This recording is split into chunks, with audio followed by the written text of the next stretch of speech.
Perkenalkan, nama saya Siti Ismatun Nafiah. Saya mahasiswa program studi Ilmu Pengetahuan Alam Universitas Islam Negeri Sunan Kudus. Sekarang saya berada di Jepara, khasnya yaitu dengan makanan khasnya horok-horok. Nah, tepatnya sekarang saya berada di Desa Pagis, Kecamatan Pagis, Kabupaten Jepara. Nah, saya akan merekonstruksi ilmiah dari makanan khas horok-horok. Ikuti saya terus. Halo Sobat Sains, kali ini aku akan ngajak kalian menelusuri sains di balik salah satu makanan khas Jepara yang unik, horok-horok.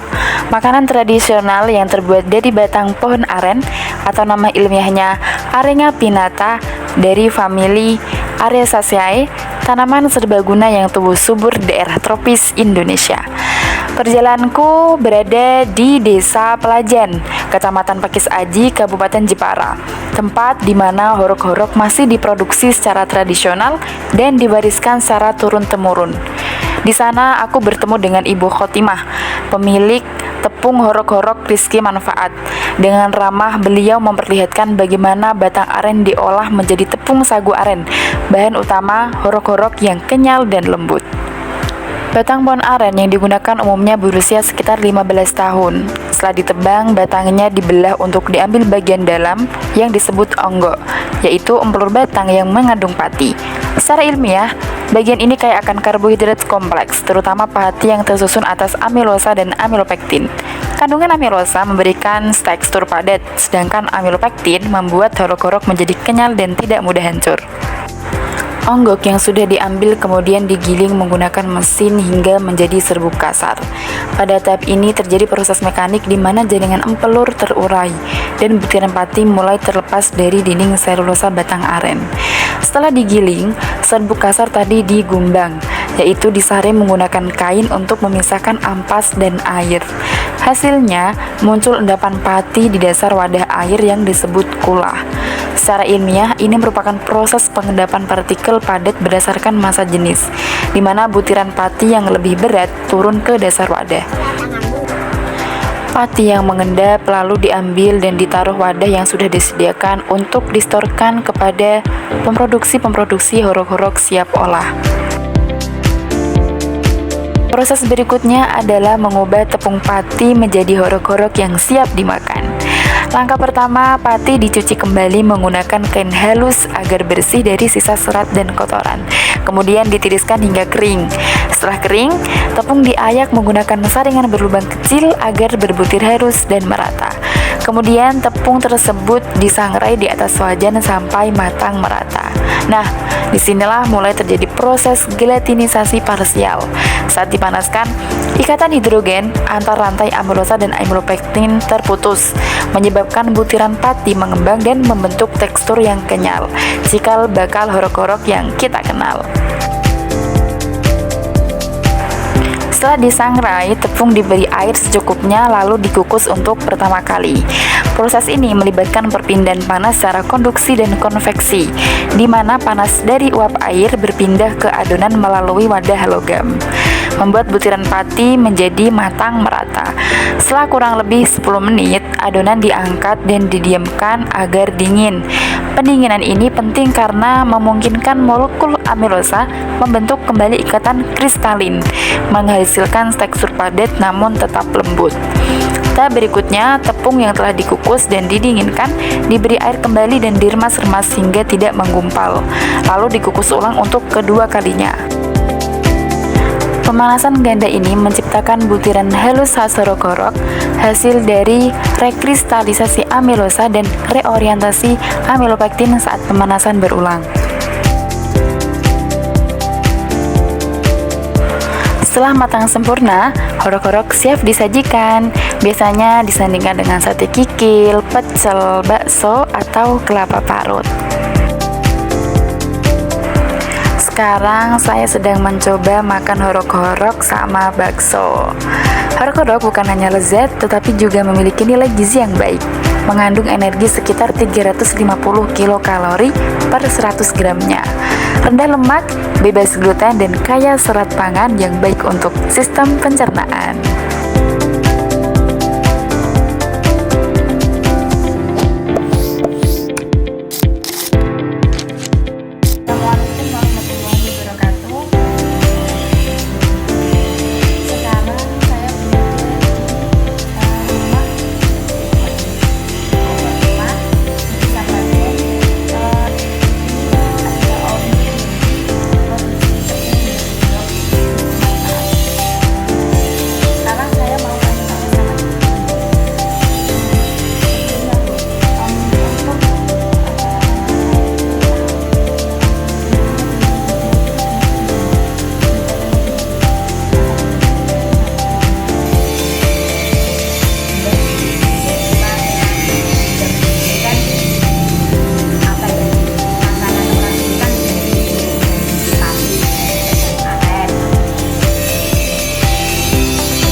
dari aren kambing, terus baru diayak,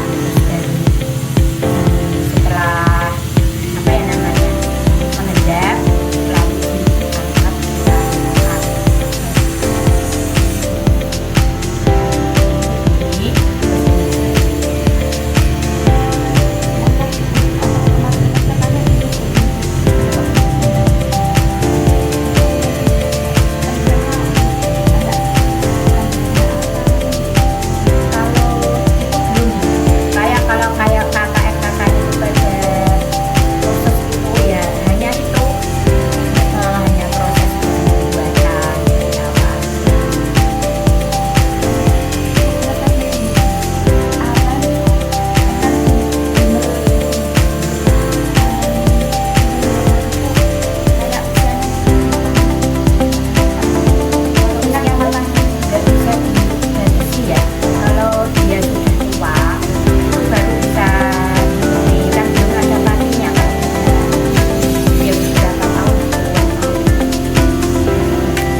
Proses pembuatan horok-horok di Desa Pelajan Jepara mencerminkan hubungan harmonis antara kearifan lokal, ilmu pengetahuan, dan spiritual. Melalui pendekatan ethnoisets, identifikasi, sains, eksperimen, teknologi, dan spiritualitas, kita dapat memahami bahwa tradisi ini bukan sekedar kebiasaan turun-temurun, tetapi bentuk penerapan sains dalam kehidupan masyarakat. Masyarakat Desa Pelajan memanfaatkan batang pohon aren atau nama ilmiahnya Arenga pinnata yang melimpah di lingkungan mereka sebagai bahan dasar pembuatan horok-horok. Pemilihan pohon yang berumur sekitar 15 tahun menunjukkan pengetahuan empiris mereka terhadap kandungan pati optimal pada usia tersebut. Hal ini menggambarkan kemampuan masyarakat dalam mengamati, mengenali, dan menjaga keseimbangan alam lokal. Proses penggilingan, pengendapan, penirisan, penyangraian, hingga pengukusan melibatkan konsep ilmiah kimia dan fisika pangan, seperti pemisahan suspensi pada proses pengendapan pati berdasarkan massa jenis dan gravitasi, gelatinisasi pati saat disangrai dan dikukus, reaksi kimia antara amilosa dan amilpektin dengan panas dan air, serta konduksi dan konveksi panas yang memengaruhi tekstur akhir horok-horok. Inilah bukti bahwa sains telah hidup dan berkembang dalam praktik tradisional masyarakat. Proses pembuatan horok-horok bersifat eksperiensial dan berbasis coba-coba, seperti menentukan kadar air yang tepat, lama sangrai, dan tingkat pengukusan agar menghasilkan tekstur kenyal sempurna. Hal ini menunjukkan adanya pola berpikir ilmiah dan kemampuan eksperimen sederhana dalam budaya lokal. Meski menggunakan alat tradisional seperti gilingan sederhana, saringan kain, dan tungku kukus, masyarakat telah menerapkan teknologi konseptual, yaitu inovasi yang sesuai dengan kondisi sosial dan sumber daya setempat. Teknologi tradisional ini tidak hanya efektif, tetapi juga ramah lingkungan dan berkelanjutan. Seluruh proses dilakukan dengan niat ibadah dan rasa syukur atas rezeki Allah. Hal ini sejalan dengan firman Allah dalam Quran Surah An-Nahl ayat 11. Bismillahirrahmanirrahim. Yumbitu lakum bizzar'a waz-zaituna wan-nakhila wal-a'naba wa min kullis samarat. Inna fi dzalika la'ayatan liqaumin yatafakkarun. Yang artinya, dengan air hujan itu dia menumbuhkan untukmu tumbuh-tumbuhan, zaitun, kurma, anggur, dan segala macam buah-buahan. Sungguh pada yang demikian itu benar-benar terdapat tanda kebesaran Allah bagi orang-orang yang berfikir. Ayat ini mengajarkan bahwa meneliti, memanfaatkan, dan melestarikan hasil bumi adalah bentuk tadabbur dan rasa syukur terhadap ciptaan Allah. Dari perjalanan hari ini, kita belajar bahwa horok-horok bukan sekedar makanan khas Jepara, tetapi juga warisan pengetahuan lokal yang syarat nilai ilmiah dan spiritual. Melalui tradisi sederhana, masyarakat Desa Pelajan telah menunjukkan bahwa ilmu, teknologi, budaya, dan keimanan bisa berpadu indah dalam kehidupan sehari-hari. Seperti firman Allah dalam Quran Surah Al-Mulk ayat 15 yang berarti, dialah yang menjadikan bumi mudah bagi kamu, maka berjalanlah di segala penjurunya dan makanlah sebagian dari rezekinya. Ayat ini mengingatkan kita untuk terus belajar, meneliti, dan bersyukur atas segala nikmat yang Allah titipkan melalui alam. Sebelum vlog ini berakhir, aku punya 2 pertanyaan buat kalian nih. Pertanyaan pertama, setelah melihat proses pembuatan horok-horok, menurut kalian bagaimana cara masyarakat Desa Pelajan memadukan tradisi lokal dengan prinsip-prinsip sains modern? Yang kedua, dari sisi nilai Islam, apa makna yang bisa kita ambil dari cara masyarakat memanfaatkan pohon aren tanpa merusak alam sekitarnya? Tulis jawaban dan pendapat kalian di kolom komentar ya. Aku pengen tahu bagaimana kalian melihat hubungan antara sains, budaya, dan nilai keislaman dari horok-horok ini. Kalau kalian suka video ini, jangan lupa untuk klik like, subscribe, dan share ke teman-teman kalian. Biar makin banyak yang tahu bahwa belajar sains bisa dimulai dari budaya kita sendiri. Sampai jumpa di vlog Etnosains selanjutnya bersama aku, Sifty Ismato Nafiah. Wassalamualaikum warahmatullahi wabarakatuh.